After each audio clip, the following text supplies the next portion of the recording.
Salam guys, welcome back to the channel. So, hari ni kita ada satu produk yang saya nak review, iaitu daripada QCY Melobuds Pro. So, dia claim dekat sini dia punya ANC sangat power gila punyalah kan.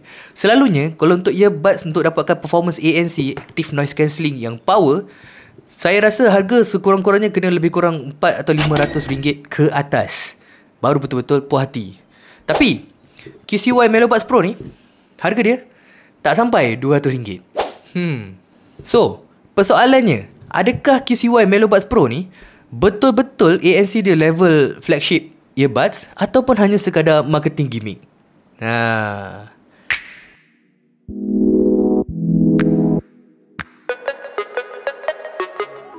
Saya dah uji dari segi sound quality, dari segi dia punya battery performance, gaming latency, dan terus terang cakap sebenarnya memang puas hati. By the way, kalau korang nak tag review yang jujur dan santai macam ni, jangan lupa untuk subscribe and support the channel. Sekarang klik.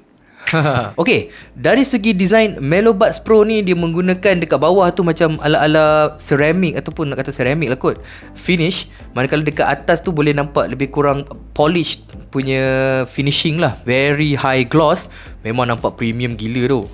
Sangat cantik. Terus-terang cakap, dia memang nampak macam earbuds yang mahal lah. Even earbuds yang mahal pun tak nampak macam ni. Nampak tak? So dia punya earbuds tu sendiri dia menggunakan jenis yang angled macam nozzle design ni lah kan. So dia lebih secure dalam telinga. Mungkin ada setengah orang tak berapa suka, especially jenis ear tips yang masuk macam ni. Tapi untuk saya okay. And in fact, dia muat ngam-ngam je dekat dalam telinga saya. Dan dia macam okay, just nice, tak ada masalah. Saya suka macam ni. Pemakaian untuk jangka masa yang panjang pun rasa selesa. Saya boleh pakai 3 hingga 4 jam, tak ada masalah. Boleh buat kerja kat office semua okey je. So supposedly dia boleh fit all types of ears lah kot. Sepatutnya lah kan, sebab dia memang betul selesa. Sound signature dia boleh dikatakan lebih kepada V-shape lah. Dia punya bass dengan highs dia sedikit lebih forward, manakala dia punya mids dia sedikit recess lah. Not bad. Bagi saya sound profile ni ialah satu benda yang common and boleh diterima pakai oleh majority of users tanpa perlu nak tweak equalizer or whatsoever. Tapi yang menariknya, ada juga built-in EQ setting dekat dalam app. Jadi kalau korang nak tweak sound profile ke apa semua, boleh customize ikut korang punya preferences sendiri. Ikutlah telinga korang nak dengar macam mana. Puas hati kan? Active noise cancelling ataupun ANC pada Melobuds Pro ni, dia boleh cancel out noise sehingga negatif 46 decibel. So ini lebih tinggi berbanding dengan kebanyakan earbuds di pasaran yang lebih kurang sekitar negatif 30 decibel macam tu lah. So memang power kan. So dalam real world, kalau bunyi aircon, kipas hampir hilang sepenuhnya lah.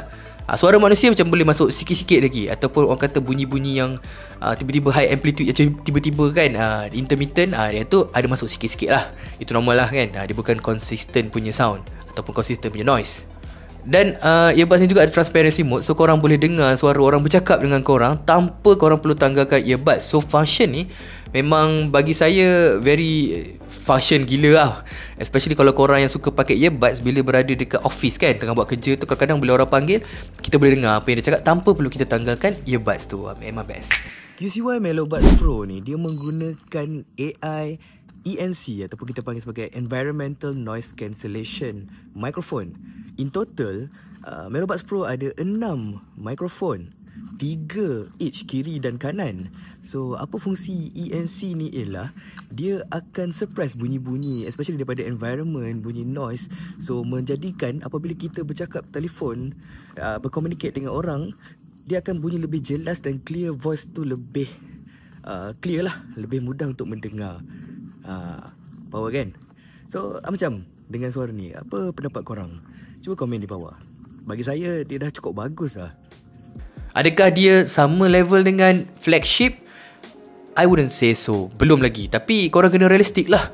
Flagship earbuds harga lebih daripada RM1,000 contoh seperti AirPods Pro ataupun Sony WF-1000 XM5, semua tu lebih RM1,000. So untuk harga di bawah RM200 ni, bagi saya performance dia memang kau-kau. Untuk gaming, Melobuds Pro ni dia ada very low latency sehingga negatif 70 millisecond lah.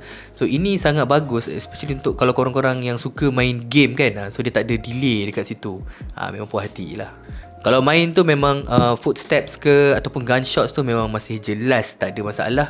Tapi kalau korang ialah competitive gamer, bagi saya wired earphones is still the way to go lah kan.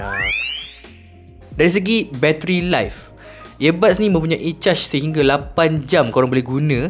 Dan kalau korang letak dekat dalam dia punya casing, dia boleh go up to 32 jam. Wow, itu memang cukup lah. Especially kalau korang yang pakai sekejap-sekejap tu, boleh tahan seminggu dua kadang-kadang. Tak payah nak charge kerap kan. In fact, dengan 420 mAh, boleh dikatakan cukup untuk korang charge semula earbuds korang 4 kali sebelum korang perlu untuk charge semula the casing itself. Padu tak padu? Last but not least, earbuds ni juga support fast charging. Dengan hanya 10 minit charge, korang boleh dapat penggunaan sehingga 1 jam. That's not bad. In fact, apa yang membuatkan dia boleh charge dengan laju ialah penggunaan USB Type-C. Nasib baik bukan micro USB kan. So, kesimpulannya, dengan harga di bawah RM200, QCY Melobuds Pro ni bagi saya memang antara earbuds yang terbaik di pasaran. Especially dari segi dia punya ANC. Memang level flagship. Tapi macam biasalah, kalau korang nakkan earbuds yang sounding lebih neutral, mungkin korang boleh adjust through EQ dia sendiri, ataupun korang boleh cari alternatif yang lain. Okay guys, kalau video ni membantu, jangan lupa untuk like dan komen pendapat korang dekat bawah ni. Dan macam biasa, subscribe to support the channel. Kita jumpa lagi di next video.